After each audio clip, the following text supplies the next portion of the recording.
Good morning, guys. From today, I decided to solve some of the sub-engineer previous question problems. So, let's see first set of paper. Question number 1. The speed torque characteristics. Let me take my color. Okay, done. The speed torque characteristics of a DC series motor is A. Options are circle, parabola, ellipse, hyperbola. If you see the speed torque characteristics of series motor, you can clearly see that torque will be here and speed will be like this, and it will be a hyperbola. That is, at low torque region we obtain high speeds, and at a high torque region we obtain very low speeds in case of a series motor, right? Hence hyperbola will be right answer. Next, in a DC generator, if the variable loss is equal to constant loss, then efficiency is not in DC generator but almost in every machine. If variable loss is equal to constant loss, then the efficiency will be maximum, right? Efficiency will be maximum. Now, the next question.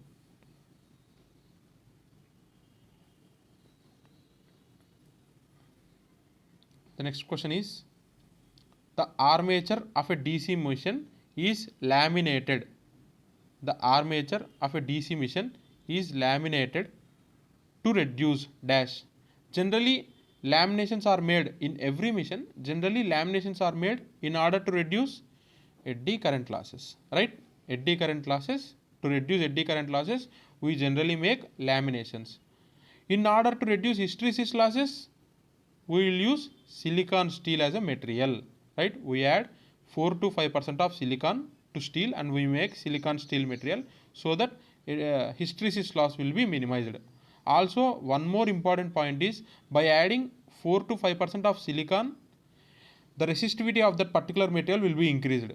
So, eddy current losses also will be reduced, right? Please remember this point.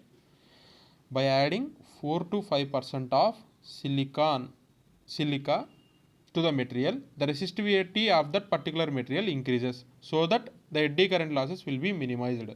Therefore, we can minimize in both the ways. As per this question, the armature of DC machine is laminated. Laminations are generally made to reduce eddy current losses. Now, the next question. The initial flux in a DC generator is provided by. Initial flux in a DC generator is provided by. We generally know in a DC generator we have residual magnetism. That is, the leftover magnetism is called residual magnetism, and that will be used to develop certain voltage in a DC generator at starting, right? So we can clearly say that the answer is residual magnetism. Next question. For the operation of milling machine, the following motor is used. For the operation of milling machine, the following motor is used, and the options are DC series motor, DC shunt motor, DC compound motor, DC short shunt compound motor, right?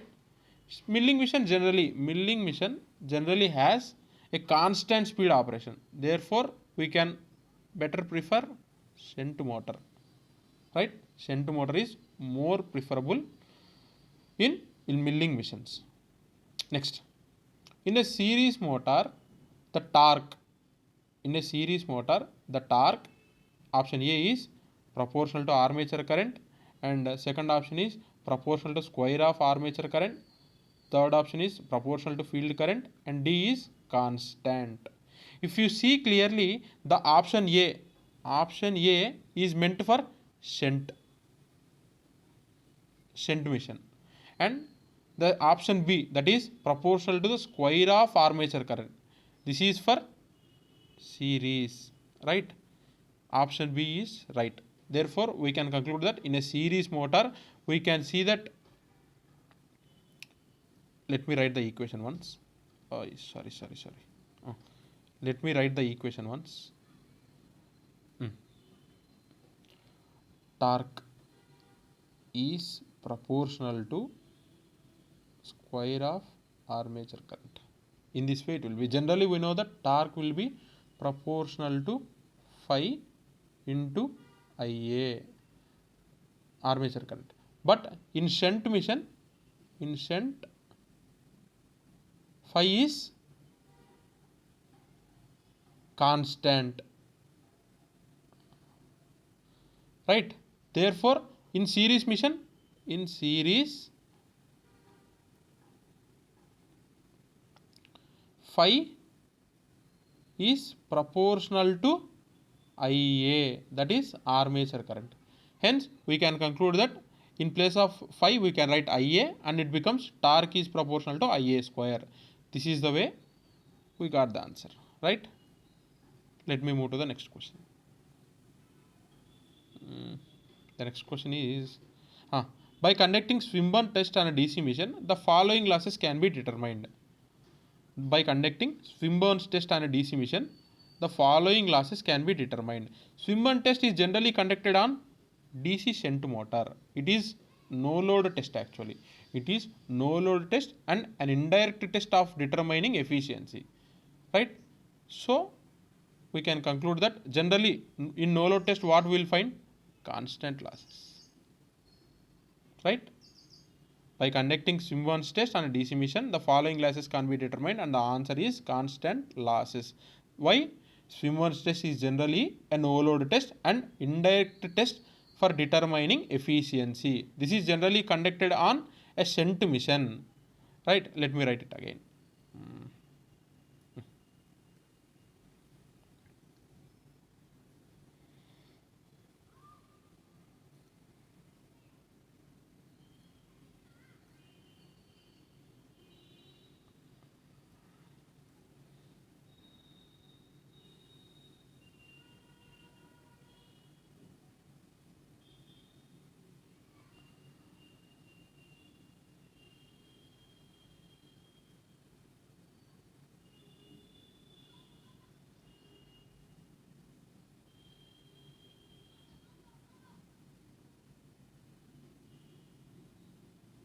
Right? Swinburne test is generally conducted on a shunt mission, right? Whereas there is one more test which is called Fields test. Please remember these two. Fields test, which is conducted on series mission. This is conducted on series mission. Swinburne test is generally conducted on a shunt mission, whereas Fields test is generally conducted on a series mission, right? Please remember these points. Let me erase this and let me move to the next question. Let me delete this. Next question.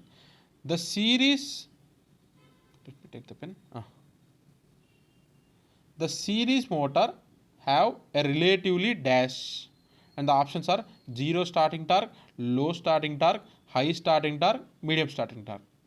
We need not to do anything here. We can directly mark the option as high starting torque because of high starting torque only we have a conclusion for series motors that we should not start any series motor, any DC series motor in no load, right? Because in no load the series motor generally runs at a very high speed, right?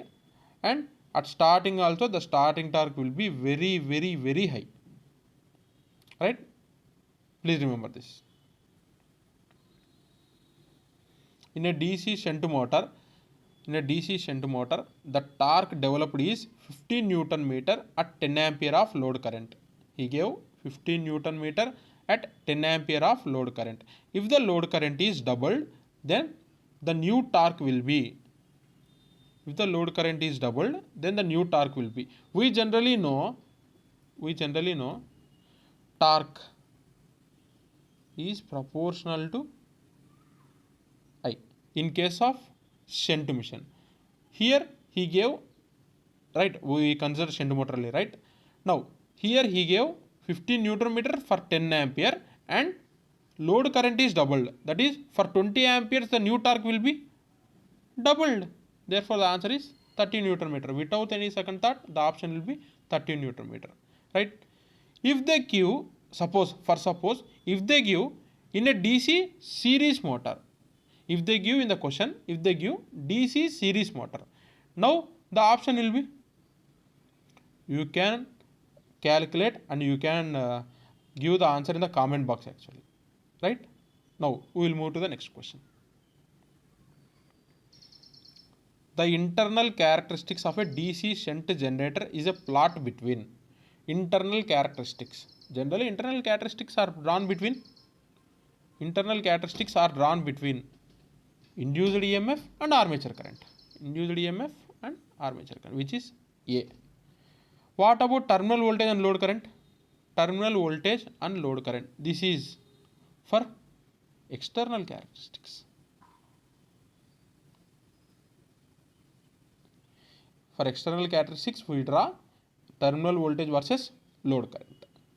Now, for no load characteristics, we use no load induced EMF and field current. For no load characteristics, we use induced EMF, no load induced EMF and field current. For internal characteristics, we draw between induced EMF and armature current. And for external characteristics, we draw between terminal voltage and load current. Right? This is the way. Please remember these questions. In the next video, I will be solving the next set of 10 questions. Right? Please stay tuned. And I made a question, the 9th question, that is in the DC series motor. Use the question in a DC series motor. The torque developed is 15 Newton meter at 10 ampere of load current. If the load current is doubled, the new torque will be. Please change the question to DC series motor and solve the question and keep the answer in the comment section. Right? Thank you.